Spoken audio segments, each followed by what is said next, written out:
드디어 탄핵이 되었습니다. 그러나 뒷맛이 개운치 않습니다. 한덕수의 대통령 행세부터 조기 대선까지 1부에서는 정치 현안 짚어보고요. 2부에서는 세월호 참사 11주기를 맞이하여 이야기 나눠보도록 하겠습니다. 먼저 1부의 현안 짚어주실 시민언론 민들레 김민주 기자님 나오셨습니다. 안녕하세요. 안녕하세요.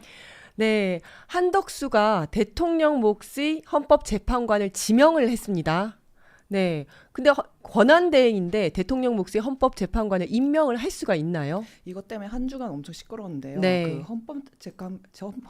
헌법재판 임명은 이제 대통령이나 국회에서 선출한 사람, 대법원장이 각각 3명씩 임명을 할 수 있습니다. 이게 원칙이고 이제 법조계에서도 이제 한덕수 권한대행이 헌법재판관 두 명을 지명한 것은 위헌적이고 월권행위라고 평가를 이미 했거든요. 그러니까 한덕수 권한대행이 헌법에 대통령 권한대행의 이제 직무 범위가 이제 명확하게 제시되어 있지 않아요. 그러니까 그 틈을 이용해서 이제 법 해결을 이제 전반적으로 뒤흔들었다고 네. 이런 평가도 하고, 애초에 사실 대통령은 선출직이고 거기에 헌법재판관이 지명을 하는 이제 고유 권한인데, 뭐 권한 대행은 사실 임명직에 불과한데 거기에서 이제 했다는 것 자체가 사실 말이 안 되는 거죠.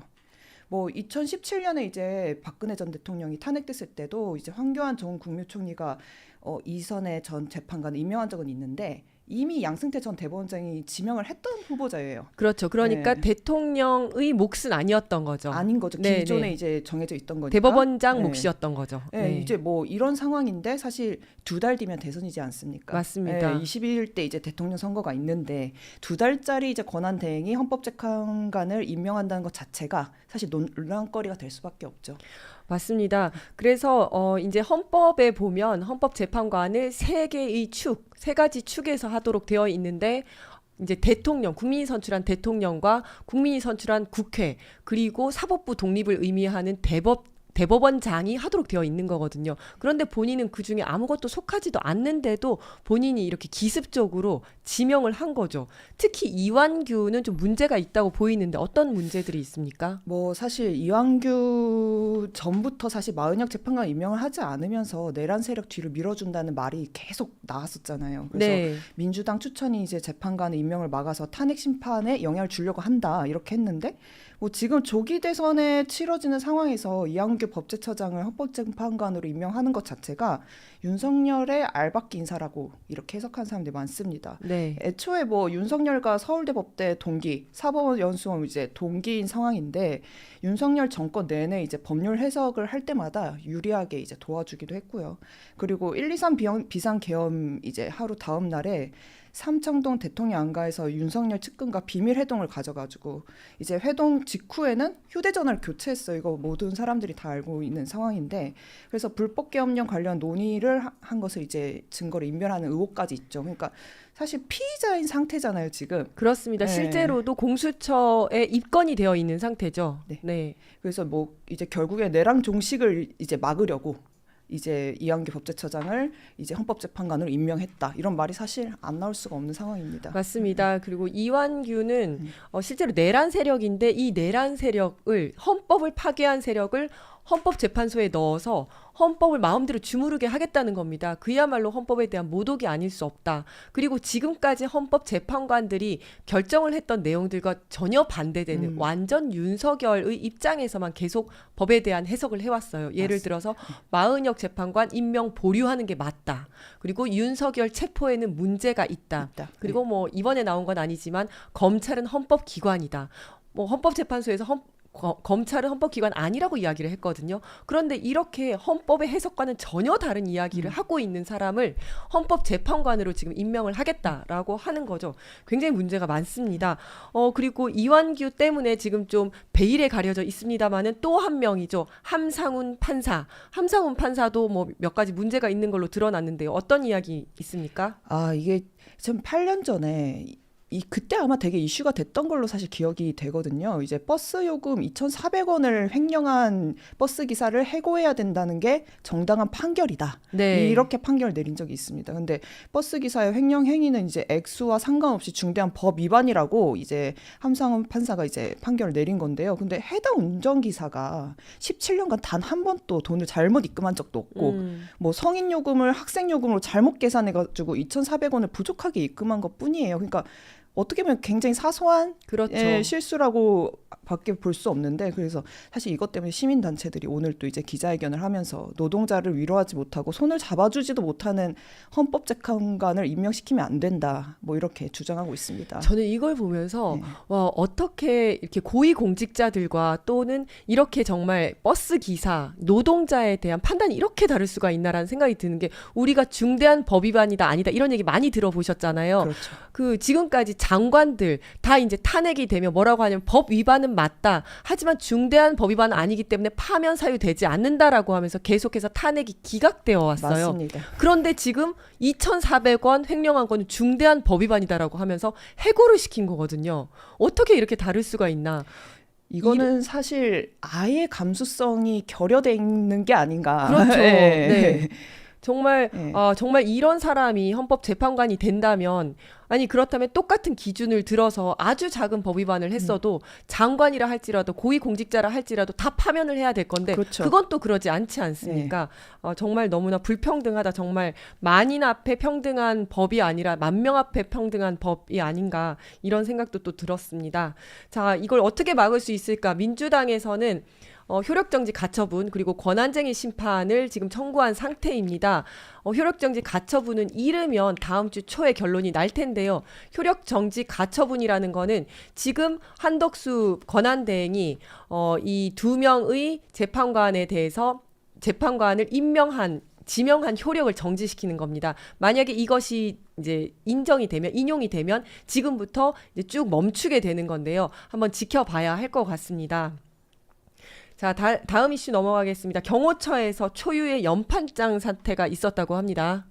뭐 윤석열 대통령이 이제 간주해서 퇴거한다고 알려졌고 뭐 지금쯤이면 퇴거됐을 수도 있는데 어쨌든 이제 그 경호처장이었던 김성훈 네. 이제 윤석열의 체포영장을 집행을 방해하기도 했고 뭐 그런 혐의로 수사를 받았는데도 불구하고 아직도 직무대행직을 지금 유지하고 있습니다. 근데 윤석열이 이제 파면된 다음 지난 8일 그때 경호처를 지휘하고 있는 이제 김성훈 차장의 사퇴를 요구하는 연판장이 돈 거예요. 그 밑에 있는 직원들이 연판장 돌리고 있는 거죠. 그렇죠. 이제 근데 그게 하루 만에 200명이 서명을 했고 근데 네. 뭐 그냥 일선 경호관뿐만 아니라 중간 간부 뭐 과장, 부장 뭐 이렇게 70% 가까이 이름을 올린 것으로 이미 파악이 됐고요. 네. 이게 사실 경호처라는 게 군대처럼 네. 그렇게 딱 조직되어 있는 건데 이제 창설된 지 이제 62년 만에 이렇게 벌어진 일입니다. 이제 연판장 이제 내용이 경호처가 사병 집단으로 오명과 함께 조직 존폐의 기로에 서 있다. 김성훈 차장과 이광우 본부장이 대통령 신임에 등에 업고 불법 행위를 자행해 조직을 위태롭게 한다. 뭐 이런 등의 내용이 이제 담겨져 있습니다. 그래서 뭐 여태까지 사실 전례 없던 일이고 이게 어떻게 진행될지 사실 지켜봐야 될 것 같습니다. 네, 저도 이제 경호처 직원들한테 이야기를 들었었는데요. 사실상 이제 적법한 체포 영장을 이제 저지하게 한 거 아닙니까? 그것을 김성훈 차장과 그다음에 이광우 본부장이 앞에 나서서 그런 것들을 시켰다고 하고 그리고 당시에 윤석열이 김성훈 차장에게 총을 써서라도 막아라 아니면 뭐 칼을 써서라도 막아라 이런 이야기를 했다는 의혹들도 지금 나오고 있지 않습니까? 그래서 1차 때는 이제 직원들이 그 앞에서 저지를 했지만 그걸 굉장히 부끄럽게 생각을 했다고 합니다. 그래서 2차 체포 영장 때는 우리가 그러지 말자. 우리가 국수본에 협조를 해주자라고 해서 사실상 경호처 직원들의 아름다운 불복종, 용기 덕분에 막지 않았고 윤석열이 유혈 사태 없이 잘 체포가 될 수가 있었습니다. 그런데 그 이후에 사실상 김성훈은 수사를 받아야 되는 사람입니다. 그쵸, 네. 그런데도 구속이 안 되고 있어요. 4번이나 구속영장 신청했는데 계속해서 검찰에서 반려를 했었고 기각을 했었고 그 영장심의위원회에서 영장 청구해라라고 하니까 그제서야 겨우 영장을 청구했는데 이번에는 판사가 이것을 또 기각을 했습니다. 맞습니다. 그러면 사실 이제 경찰의 마음도 압니다. 굉장히 무기력해지고 또 이제 수사할 의욕이 안 나겠죠. 하지만 그래도 지금 이제 윤석열 탄핵까지 되지 않았습니까? 저는 경찰에서 다시 영장 신청해야 된다고 생각합니다. 지금 김성훈이 이렇게 돌아다니면서 증거인멸 다 하고 있는 거고 그렇죠. 그 경호처 안에서 밑에 직원들한테 인사도 하고 그다음에 자기 사람들 알박기 하면서 지금 계속 못 살게 굴고 있는 거 아닙니까? 지금 거의 보복을 하고 있다고 제가 들었거든요. 예, 정직하게 일했던 경호처 직원들이 엄청난 트라우마에 시달리고 있다고. 맞습니다. 예. 빨리 지금 이제 이 김성원 처장에 대해서는 수사가 들어가야 되는 거고 네. 지금 이 연판장을 돌리고 있는데 얼마나 효과가 있을지는 잘 모르겠습니다만은 어쨌든 빨리 수사가 들어가고 구속이 되는 것이 정의로운 길이다 이런 말씀을 드리겠습니다. 자, 그리고 드디어 윤석열 부부가 관저를 나와서 오늘 아크로비스타로 간다고 합니다. 오늘 지금 출발했을까요? 5시에 뭐 출발한다고 보도가 된 상황이니까 저희 방송이 5시니까 네네. 아마 출발을 하지 않았을까 싶은데 이제 벌써 파면된 지 일주일이 지났잖아요. 네. 근데 이제 예전에 박근혜 전 대통령이랑 비교하면 박근혜 전 대통령 사실 이틀 만에 관저에서 나왔어요. 그렇습니다. 예. 네. 그래서 사실 상당히 오랜 시간 관저에서 버틴 겁니다. 뭐 이제 관저에 얼마나 파면된 대통령이 얼마나 관저에 머물 수 있냐 이런 사실 규정은 없는데 네네. 뭐 그렇다고 해서 뭐 파면된 게 좋은 일로 파면된 사람은 없잖아요. 그렇죠. 아프지 않는 이상. 최대한 빨리 예. 나가야죠. 예, 그 국민 정서상 사실 거기서 이제 세금 쓰고 있는 건데. 그럼요. 예, 예. 빨리 나가는 게 맞죠. 근데 이제 그거를 일주일이나 사실 버티면서 이제 전부 다 왜 저렇게 버티냐. 그렇죠. 예, 이런 말이 사실 나올 수밖에 없었는데 이제 뭐 대통령실이나 뭐 그쪽에서는 뭐 이제 아크로비스트가 공동 주택이니까 경호 문제가 사실 해결되지 않는다라고 했지만 박근혜 전 대통령 이틀 만에 나갔으면 그럼요. 충분히 이게 해결될 수 있는데 그게 버틴 겁니다. 그리고 저는 예. 그것도 경호 탓을 돌리고 있다라고 생각을 그것도 해요. 맞죠. 예. 왜냐하면 그 당선인 시절과 심지어 대통령이 되고 난 이후에도 한 몇 개월 동안 아크로비스타에서 계속 출퇴근했었습니다. 맞습니다. 예. 그리고 출퇴근할 때 다 거기서 경호했었거든요. 무슨 경호동 따로 만드네 어쩌네 막 하는데 그거 저는 다 핑계라고 생각하고 물론 그때와 지금의 입주민들의 협조는 조금 다를 겁니다. 그 당시에는 우리 아파트에서 대통령님 나왔어 막 이랬다면 지금 뭐야 집값 떨어지는 거 아니야? 약간 요런 분위기가 그런 분위기. 네, 예. 다르긴 하겠지만 그래도 이거 지금 남의 집에 들어가 앉아 있는 거거든요. 지금 파면되면 바로 나가야지. 지금 하루에 정말 무단 점거하면서 물 쓰고 돈 쓰고 그다음에 전기 쓰고 가스 쓰고 다 하고 있는 거 아니겠습니까? 단수 시켜버려야 돼요. 이제 뭐 나갔다고 하니까. 네. 그렇죠. 그래서 뭐 이제 왜 저러고 있냐 이런 말이 사실 되게 많았는데 이제 사실 그 증거 인멸하려 온 겁니다. 네. 예. 사실 뭐 이제 3일 뒤인 14일이면 1차 공판이 형사재판이 있는 상황인데 네. 형사재판은 사실 증거가 가장 중요한 상황이잖아요. 네. 그래서 증거 인멸을 사실 주력할 수밖에 없는데 너무 시간을 많이 내준 거 아닌가. 예. 맞습니다. 그리고 또 황당한 게 윤석열이 대통령 관제에 머물면서 매일마다 만찬을 했다. 또 뭐 이런 이야기가 나오고 있습으로 이것도 사실 너무 어이가 없죠. 어디 어이가 파면당한 없죠. 대통령이 뭐 축하한 일이라고. 횡령과 배임을 대놓고 하고 있다. 그렇죠. 자기 돈으로 먹지 않았을 거 아닙니까? 세금이잖아요, 전부 다. 그럼요. 그래서 뭐 이제 사실 파면 직후에 뭐 권영세 국민의힘 비상대책위원장, 권선동 뭐 원내대표, 국민의힘 지도부 뭐 관저에서 뭐 많이 만나는 거 보도도 됐고요. 이제 나경원 의원, 뭐 윤상현 의원, 이제 한국사 강사인 뭐 전한길 씨도 뭐 관저를 찾아서 막 사진 찍고 막 이렇게 올리고 했더라고요. 근데 이게 단순히 손님 방문은 뭐 사실 그걸 막을 수는 없는 건데 조리사를 불러서 이제 만찬을 한 이제 정황이 드러난 거예요. 네네. 그래서 인터넷 매체 이제 뉴탐사가 이제 보도를 한 경우입니다. 이제 오후에 조리사로 보이는 여러 명이 대통령 관저에 들어가고 이동하고 뭐 그러면 결국에는 세금으로 환송 파티를 했다. 이것밖에는 사실 답이 안 나오는 거죠. 그러니까요. 네. 사실은 이 부분에 대해서 전부 다 손해배상 청구를 해야 된다. 저는 이렇게 생각합니다. 물론 지금 정권, 뭐 지금 무정부 상태입니다만은 지금 정권에서는 그렇게 하지 않을 거기 때문에 새 정부 들어가면 쓴 내역들이 다 나올 거 아닙니까? 맞습니다. 여기에 대해서 손해배상 청구해야 된다. 왜냐하면 정말 예산을 우리 국민들의 혈세를 자기 먹고 노는데 대통령도 아닌 사람이 남의 집에 들어가서 그렇게 쓴 거 아닙니까? 맞습니다. 또 우리가 돌이켜 생각해 보면 이 윤석열이 자기 대통령 됐을 때 청와대 개방한다고 하면서 문재인 대통령을 하루 전에 내쫓지 않았습니까? 맞습니다. 5월 10일 취임식 하겠다고 하면서 그런데 5월 10일 00시부터 청와대 문을 개방을 하겠다라고 하니까 이 문재인 대통령은 그날 밤에 잘 수가 없는 거예요. 새벽 1시, 새벽 2시에 사람들 와서 볼 수도 있잖아요. 그래서 5월 9일 그 청와대를 떠나서 서울 모처 아마 호텔이겠죠. 호텔이라고 모처에서 들었습니다. 주무시고 다음날 취임식 갔다가 돌아갔다고 하는데 아니 자신의 전임 대통령을 그렇게 야멸차게 내쫓았으면서 본인이 뭐 명예롭게 퇴임하는 것도 아니고 지금 파면돼서 지금 쫓겨나는 마당에 이렇게 할 거 다 하고 이러고 간다는 게 아주 뻔뻔한 건 알았지만 정말 후안무치하다. 이제 본인이 민간인이라는 거를 인지하지 못하고 있는 것 같아요. 아직도 본인이 왕이라고 생각하고 네. 있지 않을까. 대통령도 아니고 왕입니다. 스스로는. 네. 네. 자, 오늘 또 많은 분들이 또 댓글 달아주셨습니다. 돌팅이님께서 그렇게 행정 대집행 잘하던 오세훈의 서울시 자니, 행정 대집행 하라는 뜻인 것 같습니다. 네, 또 전 국민이 세금이 살살 녹고 있다. 용산에서처럼 행정 대집행 해라. 뭐 이렇게 말씀을 해주셨습니다. 네, 윤석열 퇴거 중이라고 합니다. 아이고, 탄핵당한 대통령이 부끄럽지도 않은지 지지자들 껴안고 악수하고 인사하며 밝은 모습으로 퇴장. 저럴 줄 알았습니다. 근데 저게 기본적인 본인이 뭘 잘못했는지 전혀 모르고 있는 겁니다. 그리고 저는 좀 궁금했던 게 오늘 퇴거를 할 때 그 앞에 국힘 의원들 누가 나왔을까 이런 게 좀 궁금했는데 좀 나왔는지 모르겠습니다. 그러게요. 그리고 이제 극우 세력들도 이제 그 거기 함께 좀 나오지 했겠죠. 않았을까. 네. 네, 그래서 이제 거기서 또 점지를 받기 위해서 윤심은 나에게 있다라고 주장하고 싶은 국힘의 대선 후보들 거기 나와 있지 않았을까 이런 점도 좀 궁금하고요.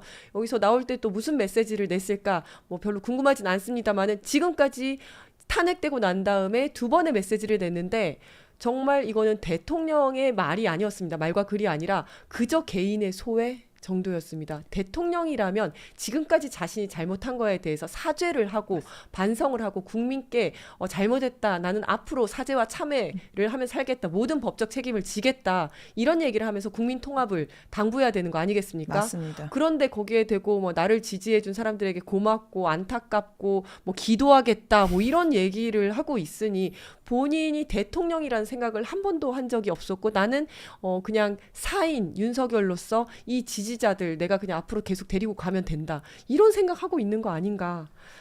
제발 부끄러운 줄 알았으면 좋겠습니다. 맞습니다. 네. 네, 그리고 지금 2달 뒤에 치러지는 대선 53일 정도 남은 것 같은데요. 지금 출마 러시가 이어지고 있습니다.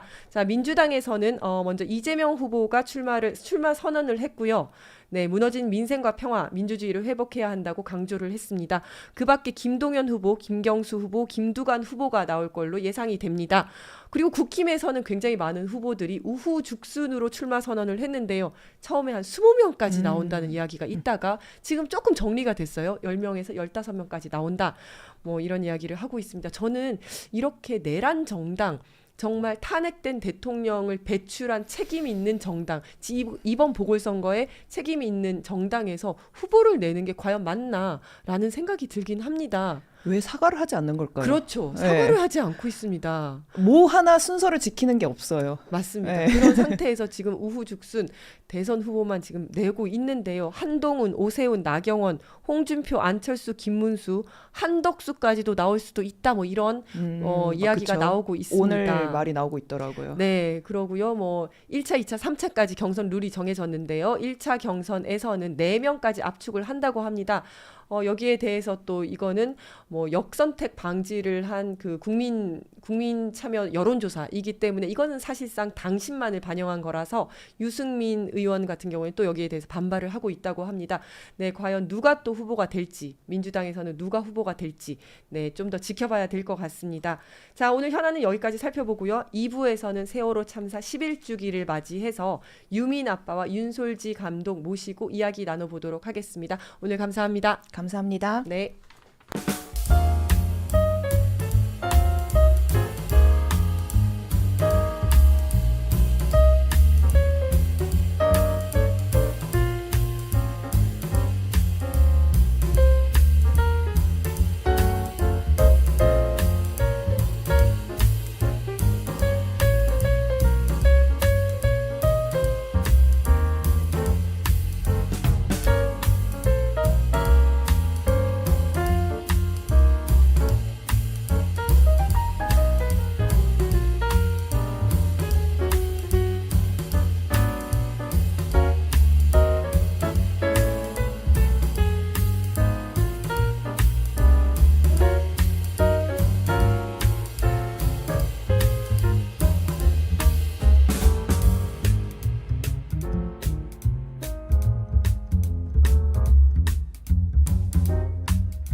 내란과 싸우다 보니 시간이 훌쩍 흘렀습니다. 다음 주 수요일 4월 16일은 세월호 참사가 있은 지 10일주기인 날입니다. 희생자 가족들은 어떻게 지내고 있는지, 그리고 우리는 새 정부에 무엇을 요구해야 되는지 이야기 나눠보도록 하겠습니다. 희생자 가족 유민 아버지와 세월호 관련 다큐멘터리 제작하신 윤솔지 감독 모셨습니다. 안녕하세요. 안녕하세요. 네, 먼저 유민 아버님, 요즘 어떻게 지내셨습니까? 영화 제로선 때문에 네. 전국으로 왔다 갔다 하다가 이제 2주차 이제 전국 개봉하다 보니까 네. 이제 많이 상영관이 죽었어요. 줄어들다 네, 네. 보니까 지금은 이제 낮에 이제 집에서 이제 전화 돌려서 좀 여기저기 알아보고 있는 중이고, 그리고 낮에 잘 안 나와요. 4월 달 들어서. 아, 그러시구나. 네, 밤에만 잠깐 나왔다. 낮에는 꽃을 보면은 자꾸 더 생각이 나셔서. 가라앉히니까 마음이. 11년째 항상 슬프고 아픈 4월을 보내고 계신 것 같습니다. 자, 영화 이야기 해주셨는데요. 윤솔지 감독님은 세월호에 관한 다큐멘터리, 네, 침몰 10년 제로섬이라는 영화를 제작하셨습니다. 세월호 침몰의 진짜 원인은 무엇일지 자료와 인터뷰를 통해서 그 진실을 찾아가는 내용인데요. 굉장히 오랫동안 준비하셨죠? 그쵸. 한 10년. 10년. 네, 10년 준비했죠. 그러면 세월호 참사가 있은 직후부터. 이제 자료를 모으고, 네. 예. 근데 이제 어떠한 관계, 정치적인 관계 왜 안 되는가? 네. 이 고민이 덩달아 되고, 예, 그가 대통령에서 내려오고 나서부터는 문제가 있구나 해서 종합해서 만들게 된 게 제로섬입니다. 네, 어떤 계기로 이 영화를 제작하게 되셨습니까? 그러니까 사실은 이제 유민 아빠가 우리가 2014년부터 진상규명 워크숍도 계속하고 목요 포럼, 목요 상동사. 포럼도 하고 그다음에 별걸 다 해봤어요. 사실 그 참네 진짜 지금 아예 초반부터 같이 굉장히 관심이 많으셨네요. 상당히 많았어요. 우리 감독님께서도 네. 세월호에 대해서 아주 초반부터 관심이 많으셨네요. 어떻게 그렇게 특별히 관심을 가지게 된 계기가 있으실까요? 관심을 가지게 된 이유는 이제 안산 디지털 미디어 고등학교에서 기간제 교사를 했었어요. 2013년에 그때 당시에 가르치던 제자 여동생이 네. 그러니까 유민이랑 같은 반, 예, 국어원 학생 희생자여서 네. 그 이후로 그때 이제 가족분들 옆에 있고 싶었고 네. 저는 음악 다큐를 만드는 사람이었었고 네. 그다음에 놀기 좋아하고 술 좋아하고 그런 사람이었는데 네네. 그래서 진상규명 관련된 다큐멘터리는 더 똑똑하신 분들 처음부터 진지한 사람들. 그러신 분들 그리고 조금 더 돈이 많으신 분들이 투자를 해서 하실 줄 알았는데 한 참사 한 3, 4년 되니까 이제 그런 얘기 쏙 들어가 버리고 네. 예, 뭐 이렇게 슬픈 이야기 네. 예, 얼마나 슬픈가 이렇게 슬프지 정말 많이 슬퍼 이것만 계속 강요하는 다큐멘터리가 나오게 된 거에는 좀 그 자체가 슬펐어요 저는. 그랬는데 이제 문재인 정부에서 참사에 대해서 진상규명을 안 했다라는 걸 사람들이 잘 모르고 네. 윤석열이 덮었다는 것도 모르고 네. 그런데 여전히 우리는 기억하자라 그러는 거예요. 네, 네. 근데 무엇을 기억할 것인가? 저는 진짜 그게 화두예요. 네. 무엇을 기억? 아이들이 예뻤다는 걸 기억을 해. 아니면 봄날이었다는 걸 기억을 해. 세월호를 기억을 해. 뭘 기억을 해야 되는 걸까요? 그래서 그러면 내 손에서 만들어 보자 해서 그동안 만든 것들 다 종합했습니다. 야, 10년 동안 자료를 모으고 인터뷰도 하시고 네. 그런 증언들을 모아서 이렇게 만드신 거죠. 자, 그럼 잠깐 여기서 티저 영상 보시고 이야기 이어가도록 하겠습니다.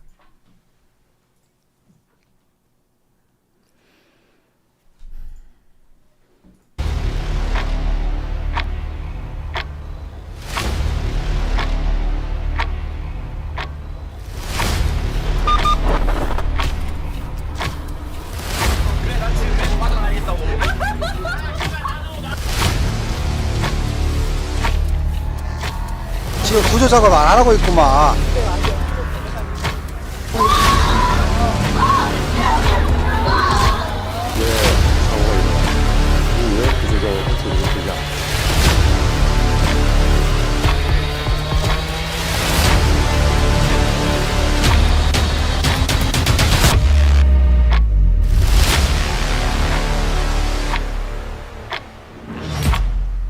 그런데 진상규명국의 조사 결과는 잠수함이라고 강력한 근거를 가지고 주장을 했거든요.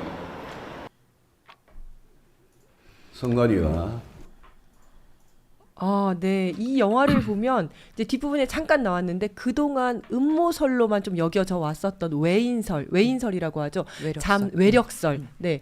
외부에서 잠수함이 충돌을 해서 선박이 이제 침몰을 했다라는 주장인데 이 주장이 진실일 수도 있겠다라는 생각이 들거든요. 저도 이제 이 영화를 봤습니다만은 쭉 이제 진실을 찾아가다 보면 그거밖에 남은 진실이 없겠다라는 생각이 들어요. 그 외력설과 관련된 어떤 증거나 증언이 어떤 게 있었습니까?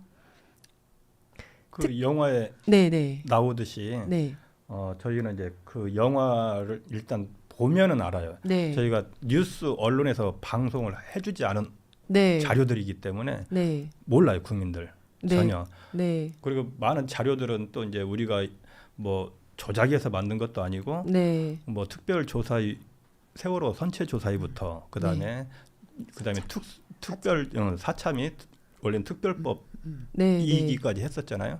거기에서 다 조사해온 자료들로 가지고서 만든 영화이기 때문에 뭐 어떤 종류가 많다는 거는 말을 할 수가 없을 정도로 페이지가 많아요. 네. 방대합니다. 진짜 어마어마합니다. 네. 그러니까 간단히 정리를 하자면 이제 선체가 인양되고 선조위가 발족이 됐잖아요. 네네. 거기에서 이제 파단과 기관실의 휘어짐 안에서 뭔가 물체가 이렇게 했어야지만 휘어지는 그런 형상, 네.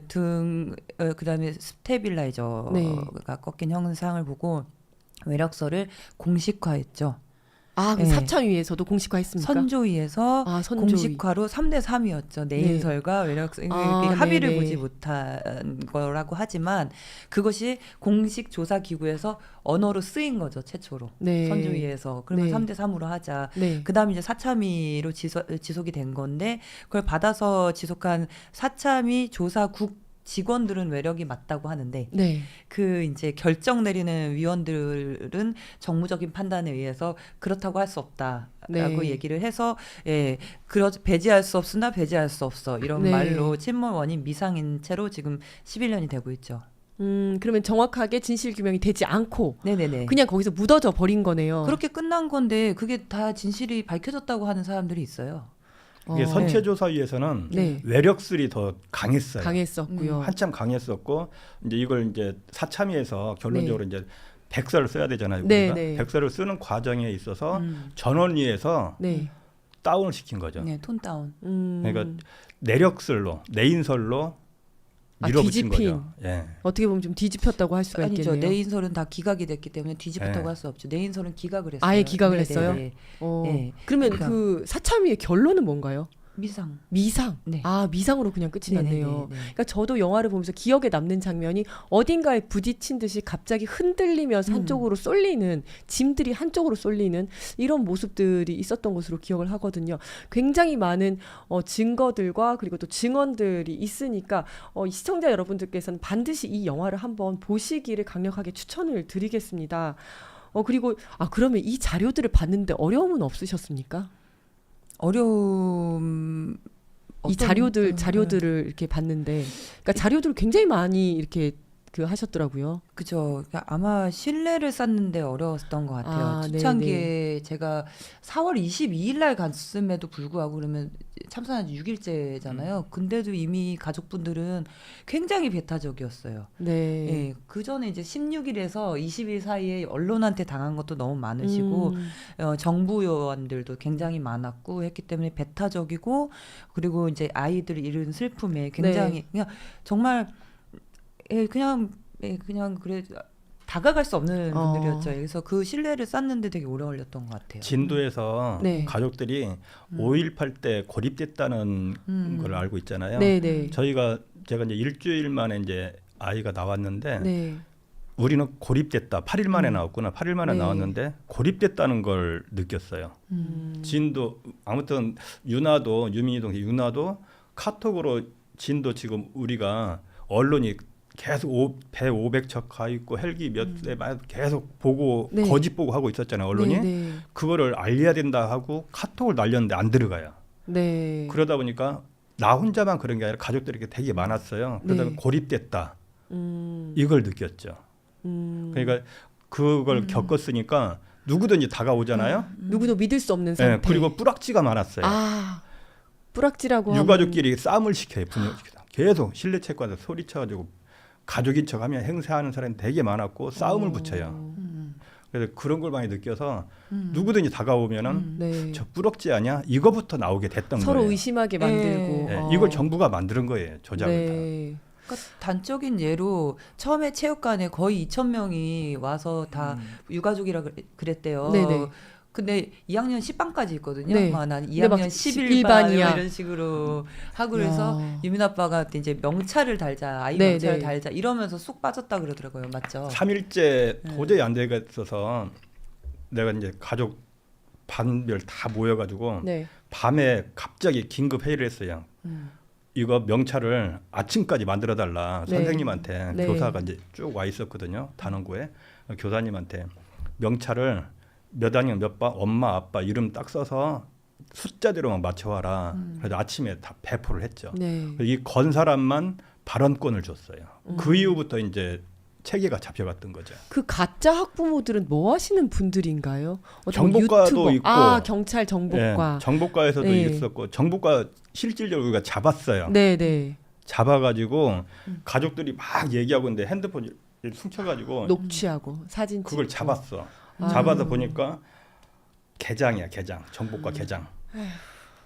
네. 그런 일들이 너무 많아서 사람을 못 믿게 됐던 그렇게 거죠. 되셨겠다. 네. 아, 경찰, 기무사, 국정원 그렇죠. 다 있었죠. 예. 네.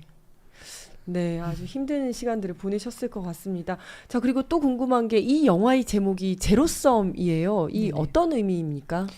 제로섬은 원래 플러스 마이너스 제로 할 때 그 제로섬이잖아요. 맞죠. 네, 네. 네. 오늘 유민 아빠도 옆에 계시니까 유민 아빠도 같이 넣어드릴게. 우리 304명의 희생자들의 희생과 네. 그다음에 650만 전 국민이 서명을 해서 네. 그리고 유민 아빠가 46일을 단식을 해서 네. 우리가 정말 힘들게 얻어낸 어떤 진상규명을 향한 염원이었는데 네, 네.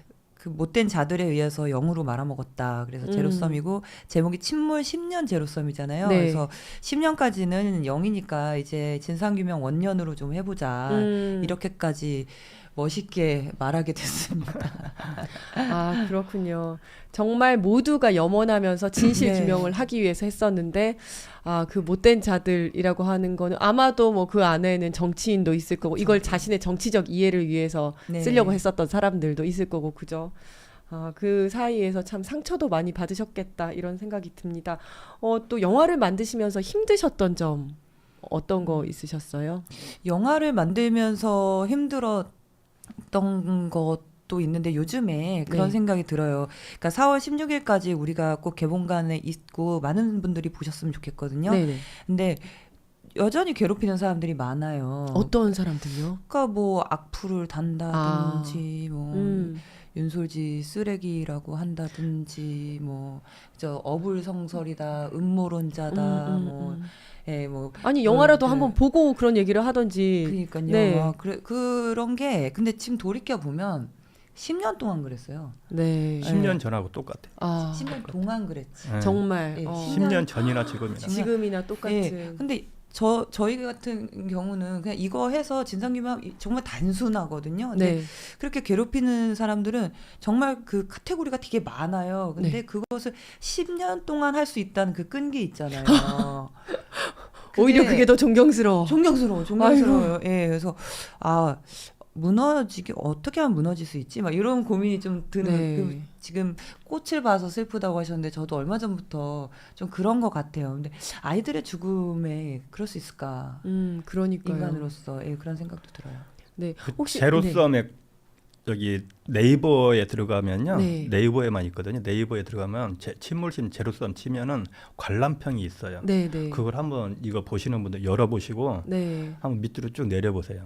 그러면은 시체팔이 아직까지 언제까지 할 거냐. 아이고. 평생 울고 먹어라. 막 아. 이런 내가 단식할 때 그랬거든요. 단식 끝나고 나서도 계속 이제 진상규명에서 싸우고 다니면은 네. 대놓고 문자가 와요. 시체팔이 언제까지 할 거냐고. 그게 지금까지 연결이 돼 있어요. 너무 심해요 지금. 아, 정말 그들은 10년이 지나도 네. 전혀 자라지 못하는군요. 그냥 그 자리에 그대로 있는군요. 제가 이 영화를 보면서 또 느꼈던 게 그 처음에는 다 이제 시체들이 나오니까 이렇게 내 아이가 나오지 않기를 바라다가 나중에는 이제 내 아이가 나오기를 바랬다라는 이야기가 나오는데 내가 저 부모의 마음을 저 가슴 아픈 저 마음을 내가 어떻게 정말 100만 분의 1이라도 이해할 수 있을까 이런 생각이 들더라고요. 그리고 저는 이제 그 평에 이제 그런 얘기들이 나온다는데 저는 제가 본 평은 대부분 지금 세월호와 관련된 영화들이 꽤 좀 나오지 않았습니까? 그 영화들 중에서 가장 진실에 근접한 영화다. 이런 평들을 많이 봤었거든요. 네. 어떻게 혹시 뭐 다른 영화들도 좀 보셨죠? 세월호와 관련된 영화들. 그죠, 다 봤죠. 네. 근데 솔직히 추모 관련된 건 보지 않았고요. 그리고 네. 아직도 저는 안산 추모식에 가지를 않았어요. 아직 어디 추모를 어떻게 해야 특별한, 될지 예. 모르겠어서 그게 뭔가 형식적이라는 생각이 들고요. 너무 센 용감한 발언인가 모르겠지만 아직은 추모를 못 하겠어요. 근데 지금 질문이 다른 영화들, 다른 세월호와 영화들 관련된 봤을 때, 다른 이 영화의 영화들과 이 영화가 차이점이 있다면? 그러니까 진실에 다가갔다보다 저는 더 하고 싶은 게 진심에 다가갔다고 하고 싶어요. 정말 네. 진심으로 만들었거든요. 네. 그리고 지금 관람평이 되게 좋은 평이 많잖아요. 네, 네. 그분들께서는 같은 생각으로 봐주신 것 같아요. 네. 그렇죠? 네, 맞아요. 얘가 뭘 더 알까 이게 아니고 네, 네. 내가 생각했던 게 맞아 그럼 맞네라고 평가를 해주신 것 같아요. 그래서 저희 지금 관람평을 보면 완전히 되게 좋은 평점이 이만큼 있고 네. 테러가 또 이만큼 있어요. 아니, 그 영화를 본 극단적인. 사람만 있을 수 있는 건가요? 아니요, 아니요, 네이버 그냥 막 쓸 수 있죠. 예. 일베 사이트에 올라가요. 네. 올라가면은 한 3, 40명이 먼저 달라붙어요. 그래서 막 무조건 단체가 일단 있어요. 욕하고 악플 달고 보는구나. 그래서 그 보면은 그 지금 10,000명 넘었거든요. 네, 10,000분이 네. 넘으신 분들이 그렇게 평을 써주시는 거에 그게 맞다고 보고 싶어요. 그럼요. 거기서부터 예, 시작하시면 예, 될 것 같아요. 네, 예. 네. 아니 근데 독립 영화를 10,000명이 넘는 분이 보기가 쉽지 않지 않나요? 그러게요. 그렇다고 네, 네. 하시더라고요. 처음에는 공동체 상영으로 시작을 하셨었죠. 요 네. 공동체 상영이라는 게 이제 사실 배급사를 찾지를 못해서 시민들이 같이 돈을 모아서 영화관을 빌려서 예, 상영을 하는 거죠. 네. 그런 형식으로 하다가 언제부터 이제 멀티플렉스에서 상영하게 된 건가요? 그 4월 2일부터 개봉을 4월 했어요. 2일부터 예. 지금도 전국에서 지금 하고 있는 거죠. 전국에서 지금 엄청 많이 1주차는 좀 봤는데 네, 네. 이제 2주차 되다 보니까 조금 이제 많이 아무래도 다큐멘터리 영화는 독립 영화는 그렇긴 합니다만은 오늘을 계기로 좀 더 안 보신 분들 좀 많이 봐주셨으면 좋겠습니다. 사실 근데 저는 그 독립 다큐 감독님들이 예전에 그런 말씀을 하셨어요. 개봉해도 나쁜 시간대에 걸려서 사람들이 도무지 볼 수 없는 시간대에 한다. 그래서 에이 뭐 잘 만들면 그러겠어 막 이랬거든요. 네, 네. 근데 그렇게 맞더라고요. 평일 낮 시간대 이런 평일 건가요? 아침 8시 반 평일에 9시. 누가 볼까요? 예. 네, 네. 내지는 회사 가야지. 평일날 밤 11시 반 뭐 이런 식으로 아. 돼 있으면 아무래도 좀 힘들지 않을까 싶은데 11주기에 기억해 주시는 시민분들이 많이 계실 거라고 정말 믿고 네. 그래도 좀 더 생기지 않을까. 네, 네.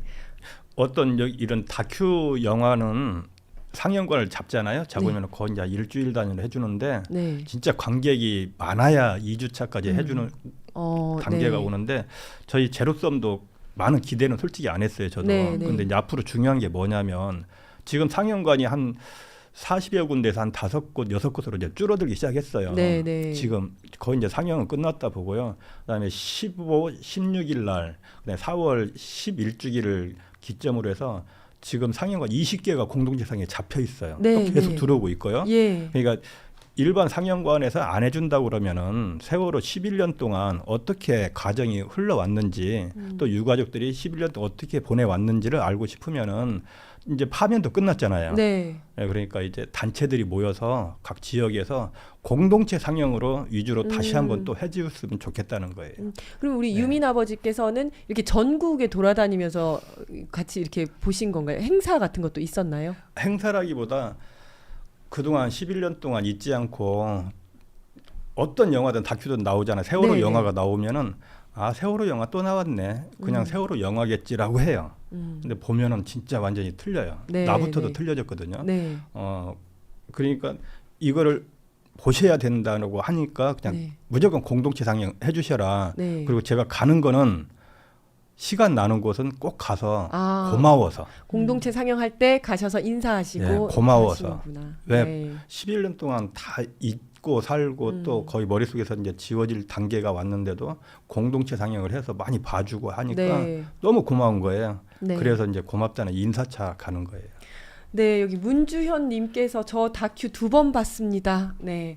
사실이 아닌 이야기, 주장들이 많은데 이에 대해서는 왜 말씀이 없으신지요? 잠수함 충돌은 선체 조사위 사참위에서 수탄 조사를 했는데도 입증을 못한 것이 팩트인데 왜 자꾸 거짓말이라고 하는지 모르겠습니다. 수탄 조사를 했는데 입증을 못한 네, 이런 말씀하셨고요. 네, 영화를 보고 이야기하세요. 뭐 여러 가지 말씀을 하시고 계시는군요. 지금 이분은 문주현 님은 이것이 사실이 아니다 또 이렇게 말씀하시는 분이신 것 같습니다. 네. 어쨌든 영화를 보면서 또 한번 확인을 한번 해봐야 될 것 같습니다. 네, 그리고 정숙 제대로 삽시다 님께서 세월호를 기억해야 합니다. 극장으로 가주세요. 시민언론 민들레 시민기자 정숙 드림이라고 네, 후원도 해주셨습니다. 리인 님께서도 이 영화가 지속해서 상영되기를 바랍니다라고 말씀을 해주셨습니다. 이 영화가 독립영화다 보니까 만드시면서 또 뭐 비용이라든지 예산의 문제가 또 있으셨을 것 같아요. 어떠셨습니까? 일단 아까 지금 계속해서 말씀 올리시는 분에 대해서 코멘트를 한마디를 네네. 안 하고 가면 안 될 것 같고요. 그러니까 세월호 침몰 원인이 미상이라고 한다면 어떠한 말들을 할 수 있는 것은 다큐 감독으로서 저는 자격이 있다고 생각하고요. 그것에 대해서 비판한다, 꺼져라, 이제 쓰레기 같은 영화다 이런 식으로 계속 하시는 거는 참 우리가 논쟁을 할 수 있는 이 사회에서 참 불편한 태도라고 생각합니다. 그래서 2번 보셨다고 하시는데도 동의를 안 하신다는 거는 본인의 주장이 확실하기 때문에 그렇다고 봐요. 근데 저는 그 주장에 대해서 한마디도 한 적이 없거든요. 있겠다, 기각됐다 이 말이 공격적이었을까? 내인설에 대해서. 네, 근데 그냥 갑자기 이제 10,000명 돌파하고 그러면서 그런 건지 막 열심히 그렇게 하시는 것 같은데, 논쟁을 아예 그냥 만나서 해도 될 것 같아요. 그냥 저는 무시했으면 좋겠어요. 이거를 언젠가 요 근래 이제 세월호 침몰 원인에 대해서 이제 조사한 게 있는데 네. 외인설이냐 내력설이냐라고 했는데 63% 이상이 아직도 침몰 원인 밝혀지지 않았다. 그리고 실제로 미상으로 결론이 네. 났다면서요. 예. 그리고 나머지 30% 정도가 침몰 원인 밝혀진 거다라고 얘기하고 있어요. 네. 그러니까 아무리 정권이 우리가 다 세월호 진실을 공개하잖아요. 네. 진상규명해도 그 나머지 30%는 안 믿을 수 안 있죠. 믿는다. 네, 네. 안 믿기 때문에 저는 한번 거기에 맹신이라고 그러죠. 자기가 주장이 한번 처음부터 믿어버리면은 그쪽으로만 쏠려요. 그러니까 설령 외력설이 네. 맞다라고 하더라도 또 30%는 그거 아니다라고 네. 또 주장을 하실 것 같아요. 네, 보수들은 맞아요. 마찬가지고 다 한번 그런 사람들은 절대 안 믿어요. 그래서 우리 이제 유민 아버지와 우리 윤솔지 네. 감독님께서 주장하시는 것은 다시 진상 규명되어야 네. 된다. 맞습니다. 미상으로 끝났으니까 네, 그쵸. 결과가 안 난 거 잠수함이 아니냐. 됐던 뭐가 네. 됐든지 외력설이 굉장히 강하게 지금까지 조사가 됐었고요. 네, 네. 그리고 실질적으로 초등학생들도 판단할 수 있을 겁니다. 네. 만약에 내인설이었다. 그럼 왜 박근혜 정부 때부터 해서 왜 그렇게 방해를 했습니까? 방해를 했다는 거는 어마어마하게 방해했잖아요. 특조위부터 해서 네. 수사를 하는 거에 네. 대해서. 수사를 아예 못하게 했고 네, 네. 수사권, 기소권도 안 주고 왜 왜 그렇게 철저하게 방해를 했으며 세월호 가족들을 사찰을 그렇게 첫날부터 네. 그렇죠. 예. 왜 그렇게 했느냐. 내인설이면은 그냥 간단하게 벌써 끝났잖아요. 네. 뭔가 있기 때문에 방해를 하고 정부 요원들이 다 붙어서 세월호 가족들을 사찰하고 내인설이면 나 같으면 그렇게 안 했을 것 같아요. 정부가. 맞아요. 네. 내인설이 이제 간단하게 고각분량. 생각하면은 그건데 그것마저도 내인설에 믿는 사람들은 안 믿는 거예요. 유가족 분들께서는 이 영화 보시면서 어떤 느낌을 받으셨어요? 유가족 분들도 네. 그 인터뷰 많이 하셨더라고요. 네, 저는 이 영화를 윤 감독이 만들어줘서 봤어요. 네. 처음에 보고 나서 첫 번째는 이제 첫날은 많이 울었어요. 네. 왜냐하면 이제 우리 아기들이 이제 죽어가는 장면, 네, 네. 살아있는 장면 보고 이제 너무 근데 이걸 힘든 과정을 버텨내야지 진실과 싸울 수 있잖아요. 네. 그래서 2번, 3번 보면서 굉장히 시원하다는 걸 느꼈어요. 다른 세월호 영화들 보면은 그냥 눈물만 흘리고 나왔던 것뿐이 없었는데 여기에는 우리가 11년 동안 밝혀내지 못한 외력에 대한 걸 주장을 강하게 해줬기 때문에 굉장히 저는 시원해요. 근데 네. 관객들은 눈물 흘리고 분노하고 화가 난다고 그러지만은 저는 굉장히 시원합니다. 내가 하고 싶었던 얘기였거든요. 네. 내가 11년 동안, 10년 동안 만든 영화니까 10년 동안 가슴에 담아왔던 이야기. 네. 누구한테 말하면 음모론자. 저 새끼 또 음모론하네. 이런 얘기를 많이 욕을 먹었거든요. 그래서 네. 입 밖에 내질 못하고 참고 살았었어요. 할 수도 없었고.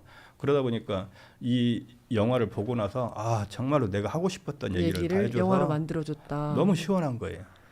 고맙기도 네. 하고. 너무 근데 사실 저 음모론자가 돼도 뭐가 돼도 다 상관없어요. 그냥 네. 진실이 밝혀진다면 그런 거는 별 문제가 안 될 것 같아요. 영화를 보신 분들이라면 어쨌든 이 뭐 사참이든 어디서든 진실 규명이 완벽하지 못했다, 뭔가를 남기고 있다라는 것을 누구나 느끼셨을 것 같아요. 그렇다면 새 정부에 바라는 것들도 아마 진실 규명을 다시 해달라라는 것일 텐데요. 혹시 뭐 구체적인 계획이나 이런 거 있으신지요? 지금 뭐 가족 대책위에서는 이제 박근혜 7시간 네. 그거 봉인 해제하라고 이제 서명 운동하고 있는데 그것도 중요하고요. 진짜 다가서야 할 거는 우리가 진실 규명을 못하는 이유가 첫 번째 단추를 못 풀러서 그래요. 침몰 원인. 침몰 원인. 네. 근데 어떤 정부도 문재인 정부부터 해서 윤석열 정부까지 방해하거나 관심이 없거나 의욕이 없고 네. 그러다 보니까 8년이라는 세월을 그냥 허송세월을 보내버렸어요. 네. 왜 침몰했는지를 밝혀야죠. 언제까지 미상으로 해놓을 겁니까? 내인설, 외인설 싸우게 만들 거예요. 그러니까요. 예. 저는 새로운 정부에 바라는 거는 그거예요. 첫 번째 원인, 침몰 원인을 알면은요. 왜 구조하지 않았는지도 알 수 있습니다. 네. 그리고 하나씩 풀릴 거예요. 네. 그 침몰 원인 되게 다가서기 힘들 겁니다. 네. 10년이 흘러서 11년이 되다 보니까 민주당이 됐던 어차피 국민의힘 안 할 거고 방해를 할 거고 끝까지 힘들더라도 이 정부가 진짜 앞으로 이태원 또 났잖아요. 네, 참사 네. 이후에 그런 참사를 자꾸 막기 위해서는 책임자를 꼭 처벌하자. 네. 저는 그거예요. 꼭 한 사람이라도 책임자 처벌해달라. 네. 그걸 하고 싶어요. 얘기를. 네, 그러면 저도 사실은 굉장히 죄송합니다만은 그때 뭐 사참위 한다, 뭐 진실 규명 한다라고 해서 그냥 됐겠거니 이렇게 생각하고 그냥 지나갔어요. 지나갔는데 이번에 이 영화를 보면서 정말 제대로 마무리 지어졌던 게 아니었구나 이런 생각이 네. 들었었고 제가 그동안 기억하지 못하고 여기에 관심이 없었던 게 굉장히 죄송하더라고요. 그러면 문재인 정권에서는 진실 규명을 하다가 이제 뭐 내인설은 기각이 됐다 그러고 그렇다고 뭐 외력설이 채택이 된 것도 아니고 미상으로 해서 그냥 끝이 났고 그러면 윤석열 정권에서는 또 다시 진실 규명의 어떤 시도가 있었나요? 전혀 없었죠. 사실 전에 예, 총장 시절에 그러니까 지금 네네. 박근혜 시절에 지속되고 있었던 누군지 민주당 의원 박 선생님께서 계시는데 특별법을 굉장히 축소한 상태로 진행을 하고 있었어요. 네네. 근데 그게 문재인 정부로 넘어가면서 우리는 그렇게 하면 안 된다. 네. 특별법보다도 못한 건데 가습기 살균제와 같이 되게 축소된 상태로 갔는데 그래도 열심히 조사하면 된다는 거예요. 네. 그래서 2년을 했는데 안 되죠, 당연히. 네. 그런데 또 연장을 하는 거예요. 그리고 나서 윤석열 검찰총장이 다 무혐의로 때려버리면서 그게 이제 마무리가 된 거죠. 그러니까 조사기구에 대해서는 더 이상 우리는 기대할 게 없는 요구도 할 수가 없는 요구도 할 수, 상태가 이미 끝난 게 돼버린 네, 거네요. 끝난 게 돼버려. 또 아니, 너네 세금 도둑이냐? 언제까지 할 거냐? 이렇게 되는 거잖아요. 예, 그리고서 이제 윤석열 정부 들어서서 이제 마무리를 한 거죠. 이제 팽목항의 이름이 지금 진도항으로 바뀌었나요? 예, 라든지 뭔가 기업 공간을 이제 많이 없애고 목포 신항의 세월호 선체에 못 들어가게 이렇게 견학을 못하게 만든다든지 네. 그런 식으로 했고 이 작년 11월 26일에는 이제 목포 해양안전심판원인가요? 거기서 내인설이가 다 또 이렇게 또 막 해버리는 것은 네. 윤석열 정부의 시나리오가 아니었을까 계엄이 성공한다는 전제하에 뭐 저는 이렇게 생각하고 있습니다. 아 그러면 윤석열 정권 들어와서 내인설이 맞다라고 다시 또 주장을 했던 건가요? 아니 주장이 없다가 그 전에는 뭐 전혀 영화가 미상, 나오니까. 영화가 나오니까. 영화 그거는 우리의 희망이고 네, 네. 그 11월 26일 해양안전심판원이라고 네. 그 해수부 산하에 네, 있는 네. 정부기관에서 네. 예. 갑자기 이제 이거 예, 내인설이 맞다 예, 이렇게 그동안 또. 지지부진하던 걸 갑자기 내인설이 맞다 그러면서 청해진 해운이 다 물어라 이렇게 된 거예요. 그럼 역으로 얘기하면은 우리는 그때 국가는 어디에 있었냐였잖아요. 네네. 이건 국가는 어디 있으냐 없어요. 네, 있을 예. 필요가 없다. 국가 얘기하지 마라. 그냥 네, 이거잖아요. 얘기하지 말아야 예, 해요. 그게 처음에 유병원 회장한테 모른 것처럼 네. 청해진 또 물어 이렇게 되는 거죠. 그 예. 전문적인 조사 기관, 네. 중립적인 조사 기관, 전문가들이 했어야 되는데 해수부를 우리가 조사해야 되는데 해수부에서 해수부를 조사하는데 조사를 해야 되는데 내 식구 감싸기지 당연히. 조사를 받아야 할 대상이 조사를 하겠다고 예. 나서니. 그리고 네. 윤석열이 대통령 되기 전에 세월을 완전히 다 0으로 말 그대로 제로성을 만들어놨어요. 2014년으로 특수단을 1년 2개월 동안 맞아요. 꾸려서 다 우리가 조사하고 있는 그 특조위에서 사참위에서 조사하고 있는 모든 걸 다 불기소처분 다 했고요. 그리고 임관여기를 내세워서 특수단 단장을 만들었죠. 네네. 그게 우병우, 김기춘 라인이에요. 아, 네네. 그러면 내 식구 조사를 지금 김기춘이 기소돼서 조사를 받고 있었어요. 네네. 책임자 처벌해달라고. 네. 그런데 다 혐의 없음. 불기소 처분했죠. 불기소돼버렸구나. 그리고 10년째 결국은 김기춘이 무죄 판결 받았어요. 네. 그리고 정부가 그 고생했다고 형사 보상금까지 김기춘한테 전달을 했죠. 그렇게 그래서 이제 해서 완전히 마무리해버린 거예요. 윤석열이. 그냥 끝을 내버렸네요. 예. 그냥 그러니까 본인이 시작했었고 그다음에 본인이 네. 검찰총장일 때 시작을 해가지고 본인이 대통령이 돼가지고 그냥 끝을 내버린 거네요. 그렇죠. 네.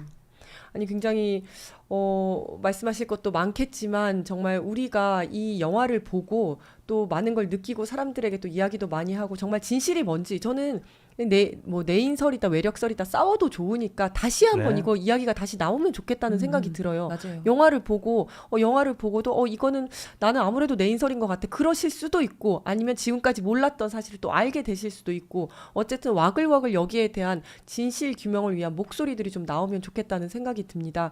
그래서 지금 멀티플렉스 CGV라든지 메가박스 롯데시네마에서 계속 아직까지 상영을 하고 있으니까요. 안 보신 분들이 있다면 꼭 한번 보시기 바라겠습니다. 다음 주 4월 16일이 세월호 참사 11주기입니다. 우리가 아이들에게 했던 약속들 안전한 사회를 만들겠다고 약속을 했었고 그걸 보면서 어른으로서 얼마나 미안했습니까? 네, 그 생각을 다시 한번 가지고 이 영화를 보면 좋겠고요. 마지막으로 혹시 하실 말씀 두 분 부탁드리겠습니다. 마지막으로 할 말씀은 예, 뭐 영화 얘기 많이 해주셔서 고맙고, 네. 예, 네, 아니면 뭐 영화를 만들면서 네. 그 제로섬 다시 봄이라는 시민분들이 또 조직을 하셨어요. 네. 그래서 이제 때마침 어쩌다가 우리는 배급사를 못 찾아서 여기까지 온 건데 네. 어쩌다가 윤석열이 그런 일을 저질러서 새 정권이 탄생하게 생겼잖아요. 그래서 새 정권에게 뭔가를 요구하자라고 하시는 시민분들이 굉장히 많이 생기셨어요. 네. 그래서 오늘 막 티셔츠도 마치고 막 그랬는데 제로섬은 처음부터 끝까지 시민분들의 힘이었다는 말씀을 꼭 드리고 싶어요. 감사의 말씀을 네. 전해주셨습니다. 유민 아버지. 저는 이제 어차피 상영관이 몇 군데 안 남아서 보러 가기 굉장히 힘들어요. 멀어서. 네. 어디 도시마다 하나씩은 있나요? 아니요. 그 정도는 안 남았어요. 전국에 지금 한 5군가 6개 이제 다 서울은 내려버렸어요. 있을 테고, 그죠? 네, 정말 거의 대도시에만 있겠네요. 네네. 그래서 가기 힘드니까 4월 16일이 아니더라도 4월까지 좀 여러분들이 모여서 공동체 상영 좀 꼭 해주셨으면 고맙겠고요. 그리고 외력설이냐 내인설이냐 싸우는 거 좋아요. 네. 이슈가 돼야지 맞아요. 네. 정부도 사람들이 받아들이니까. 궁금해하고 예. 다시 한번 해보자 이럴 수가 있으니까. 저는 내인설 주장하시는 분들께 이렇게 말씀드리고 싶어요. 감독님처럼 자료 확실히 가지고 네. 만들어라. 음. 이게 내인설이 이렇게 해서 내인설이다. 이런 주장을 하시면은 믿겠습니다. 그리고 또 봐드리고 그 영화도 보고 또 판단도 하고 제가. 근데 외력설이고 뭐 잠수함이니까 무조건 반기 들고 아니다라고 하지 마시고 한번 정말로 자료를 가지고 판단해 보시고 만들어 달라. 국민들 설득할 수 있을 정도로. 그리고 마지막으로 하고 싶은 말은 우리 가족들 다 제 마음하고 똑같을 겁니다. 4월만 되면은 굉장히 답답하고 그냥 집에 어두운 곳을 좋아해요. 저는 4월 되면은. 네. 그래서 이제 우리 가족들이 환하게 꽃을 좀 볼 수 있게끔 그런 세상을 좀 만들어줬으면 힘 좀 같이 보태주셨으면 고맙겠습니다. 네, 팅커벨님께서 윤솔지 응원합니다라고 말씀 주셨고요. 또 네, 어이구 밑에도 진상 규명해야 된다라는 이야기들, 네, 좀 밑으로 내려주시겠어요? 아니요 말고 반대로, 네, 반대로 쭉 내려주시면, 네, 진상 규명 책임자 처벌해야죠. 차기 정부는 합니다. 네, 이런 말씀도 주셨습니다. 네, 내란 종식과 네, 대선도 중요하지만 11년 전 아이들과 했었던 약속, 어른으로서의 미안함, 안전한 사회를 만들겠다라고 다짐했었던 것들도 다시 한번 새기는 한 주가 되면 좋겠습니다. 오늘 두 분 나와주셔서 감사합니다. 네, 고맙습니다. 감사합니다. 감사합니다.